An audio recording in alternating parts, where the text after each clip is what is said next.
और इस बीच world war breaking आपके सामने रख देते हैं। अमेरिकी रक्षा सचिव का एक्स पर पोस्ट देखने को मिला। इस वक्त बड़ी खबर आपको बता रहे हैं, पीट हेग्सेथ ने एक्स पर पोस्ट किया है। क्या कुछ लिखा वो भी आपको बताते हैं। धमकी जो है वो पीट हेग्सेथ ने दी है ईरान को खुले तौर पर। कहा है कि ईरान को पाषाण युग में वापस धकेल देंगे। यानी जो बयान ट्रंप ने सुबह दिया था उसी बयान को एक बार फिर से रिपीट करते हुए पीट हेग्सेथ नजर आए, जिसमें कहा जा रहा है कि ईरान को पाषाण युग में वापस धकेल देंगे। ये पीट हेग्सेथ साहब जिनकी तस्वीर आप देख रहे हैं। इस बीच एक और बड़ी खबर आपके सामने रख देते हैं। बड़ी खबर सामने आ रही है जहां पर कहा जा रहा है कि ऑस्ट्रेलियाई पीएम ने ट्रंप के बयान पर संदेह जता दिया है। पीएम एंथनी अल्बानीज ने बयान पर संदेह जताया है।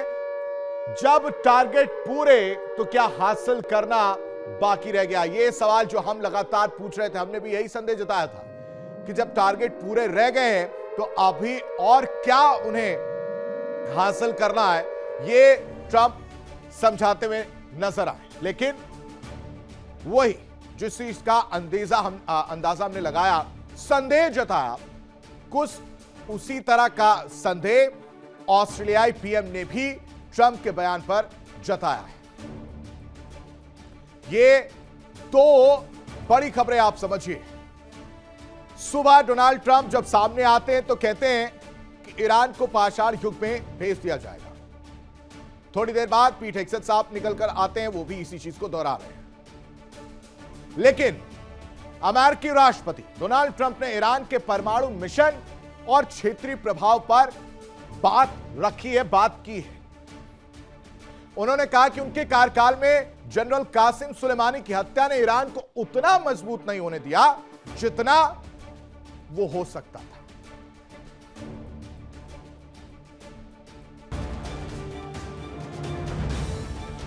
सुलेमानी ने हिजबुल्लाह, हमास, हूती, शिया मिलिशिया और बशर अल असद के रिजीम को हथियार, ट्रेनिंग और फंडिंग दी।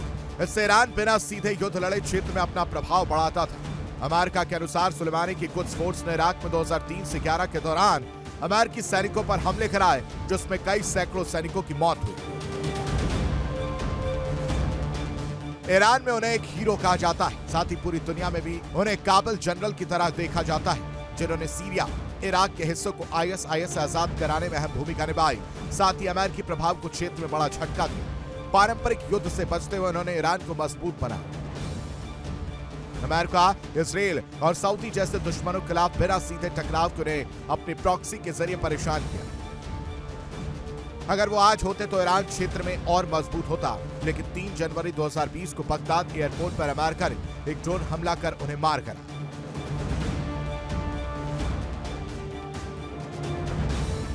Bureau report, India daily.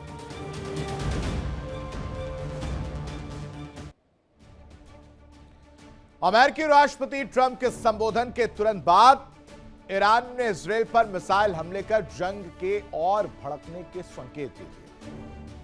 America जहां जीत का दावा कर रहा है, वहीं ईरान के लगातार हमले दिखा रहे हैं कि संघर्ष यानी युद्ध अभी खत्म नहीं हुआ है। ईरान का पलटवार जो है वो देखने को मिल रहा है और एक के बाद एक मिसाइलों की बरसात जो है वो देखने को मिल रही है। दर्शकों, वो समझिए बयान बनाम बमबारी क्या कह रही है। एक तरफ डोनाल्ड ट्रंप, उनका संबोधन चल रहा होता है और जैसे ही संबोधन खत्म होता है तुरंत ईरान का पलटवार देखने को मिलता है, जिसमें इजराइल पर मिसाइलों की बरसात देखने को मिलती है। एक तरफ जीत का ऐलान किया जाता है, दूसरी तरफ मिसाइलों का तूफान वो देखने को मिलता है और इसकी वजह से मिडिल ईस्ट में आग और ज्यादा भड़क गई।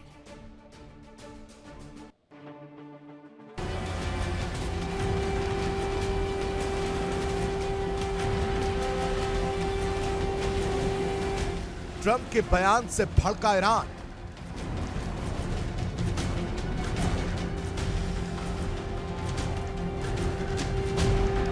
इजराइल पर दागी मिसाइल।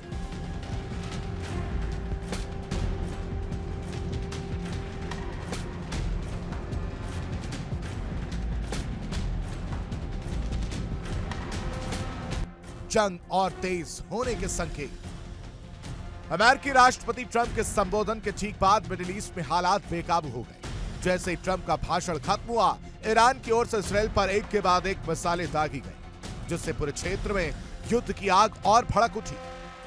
इस अचानक और तेज हमले ने साफ संकेत दे दिए हैं कि तनाव अब कूटनीति की सीमा से बाहर निकल चुका है और हालात सीधे सैन्य टकराव की ओर बढ़ते दिखाई दे रहे हैं।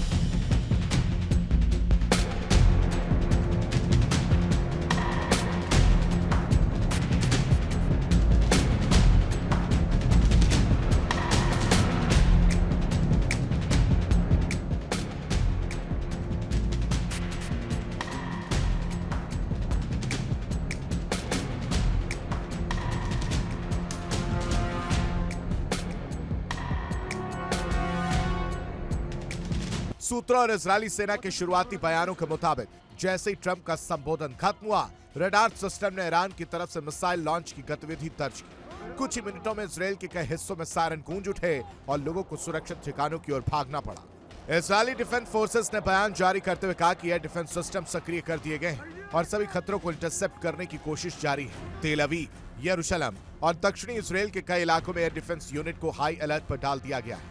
रिपोर्ट्स के मुताबिक कई मिसाइलों को हवा में ही रोकने की कोशिश की गई, जबकि कुछ क्षेत्रों में धमाकों की आवाजें भी सुनी गई। ईरान की इस कार्रवाई को सिर्फ जवाबी हमला नहीं बल्कि एक साफ रणनीतिक संदेश के तौर पर देखा जा रहा है। एक्सपर्ट का मानना है कि यह कदम सीधे तौर पर ट्रंप के आक्रामक बयान के बाद लिया गया शक्ति प्रदर्शन हो सकता है। हालांकि ईरान की तरफ से आधिकारिक तौर पर विस्तृत बयान का इंतजार किया जा रहा है, लेकिन सैन्य हलकों में इसे बड़े टकराव की शुरुआत माना जा रहा है।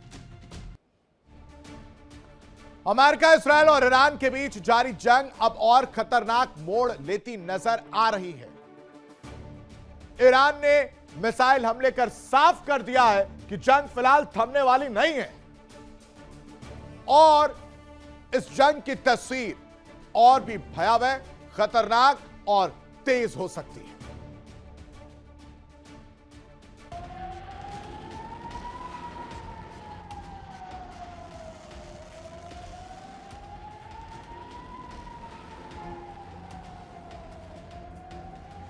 इसराइल ने पूरे देश में सुरक्षा व्यवस्था को और कड़ा कर दिया है। सीमावर्ती इलाकों में सेना की अतिरिक्त तैनाती कर दी गई है और नागरिकों को लगातार सतर्क रहने की अपील की जा रही है।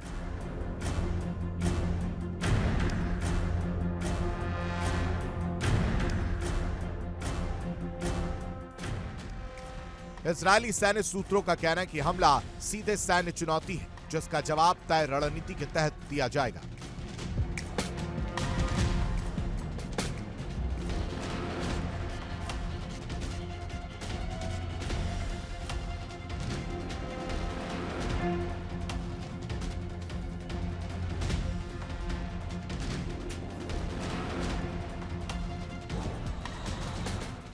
ईरान और इसराइल के बीच पहले से जारी तनाव अब एक नए और खतरनाक मोड़ पर पहुंचता दिख रहा है।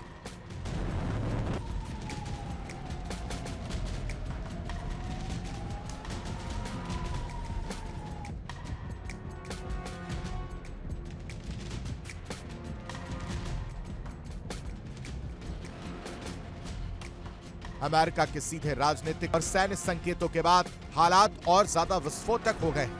एक्सपर्ट चेतावनी दे रहे हैं कि अगर हालात जल्द नियंत्रित नहीं हुए तो यह संघर्ष पूरे क्षेत्र को एक बड़े युद्ध की ओर धकेल सकता है। ट्रंप का संबोधन खत्म होते ईरान की तरफ से मिसाइल लॉन्च की पहचान की गई। इसके तुरंत बाद एयर डिफेंस सिस्टम को सक्रिय कर दिया गया और कई मिसाइलों को बीच हवा में ही रोकने के प्रयास शुरू कर दिए गए। सेना का कहना है कि पूरे देश में अलर्ट जारी कर दिया गया है और संवेदनशील इलाकों में सुरक्षा व्यवस्था को हाई अलर्ट पर रखा गया है। हालात ऐसे संकेत दे रहे हैं कि टकराव अब कूटनीति से नहीं बल्कि सीधे युद्ध के मैदान में और तेज होता जा रहा है। ट्रंप के बयान के बाद हुआ यह मिसाइल हमला सिर्फ एक सैन्य कार्रवाई नहीं बल्कि एक ऐसा संकेत है जिसने पूरी दुनिया को हिला दिया। मिडिल ईस्ट अब ऐसे मोड़ पर खड़ा है जहां हर कदम जंग को और गहरा कर सकता है। हालात फिलहाल नियंत्रण में नहीं दिख रहे और आने वाले घंटे बेहद निर्णायक साबित हो सकते हैं। Bureau report, India daily.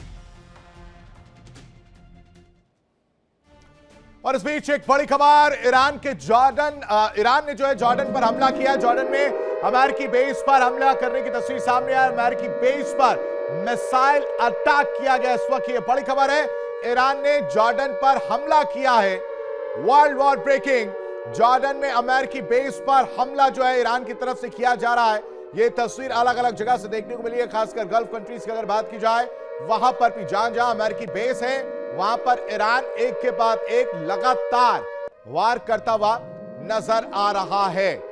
तस्वीरें भी आप देख सकते हैं किस तरह से जो जॉर्डन है वहां पर अमेरिकी बेस जो है उस पर हमला किया गया है और टारगेट जो अपना हमले में इसको आप देख सकते हैं, जो अटैक है वो पूरी तरह से नजर आ रहा है। जो अमेरिकी बेस है वो एकदम से हिट करता है और जो अमेरिकी बेस है वो पूरी तरह से धराशायी होता हुआ नजर आ रहा है। ये धुएं का गुबार या आग की लपटें बता रहे कि युद्ध कितना ज्यादा भीषण इस वक्त नजर आ रहा है। और स्पीच एक और बड़ी खबर आपके सामने रखते हैं इस वक्त। एक और बड़ी खबर आपको बता रहे, world war breaking, Strait of Hormuz को लेकर बड़ी खबर सामने आ रही है। स्ट्रेट ऑफ हॉर्मुज को लेकर बड़ी खबर, 400 जहाज स्ट्रेट ऑफ हॉर्मुज में अभी भी फंसे हैं। ईरान की अनुमति का इंतजार जो है वो किया जा रहा है, क्योंकि अमेरिका ने अब साफ कर दिया है कि वो स्ट्रेट ऑफ हॉर्मुज को लेकर पिक्चर क्लियर कर चुका है, वो बैकआउट करता हुआ नजर आ रहा है। और ये जो जहाज आप देख रहे हैं, ये करीब करीब 400 की संख्या जो है स्ट्रेट ऑफ हॉर्मुज में बताई जा रही है। और स्ट्रेट ऑफ हॉर्मुज में ये जो जहाज हैं अभी भी फंसे हुए हैं, आप देख सकते हो। और इनको स्ट्रेट ऑफ हॉर्मुज से अगर बाहर निकलना है तो उसके लिए ईरान की अनुमति चाहिए होगी, लेकिन ईरान बिल्कुल भी इस मूड में नजर नहीं आ रहा है जहां पर अनुमति दी जाए। दूसरी तरफ डोनाल्ड ट्रंप का वो बयान, वो अपने आप में बहुत कुछ बयां कर रहा है कि किस तरह से अमेरिका स्ट्रेट ऑफ हॉर्मुज को लेकर वापस पीछे हटता हुआ नजर आ रहा है। दूसरी तरफ अमेरिकी बेस पर ईरान लगातार मिसाइल अटैक कर रहा है और संदेश साफ दे रहा है कि हम अब इस मूड में नहीं है कि जहां पर युद्ध विराम की बात कही जाए। तो 34वें दिन ये बता रहा है कि अब ये सिर्फ दो देशों की लड़ाई नहीं रही है, ये वैश्विक संतुलन की सबसे बड़ी परीक्षा बन चुकी है। देखिए इंडिया डेली 24/7 अब आपके स्मार्ट टीवी पर।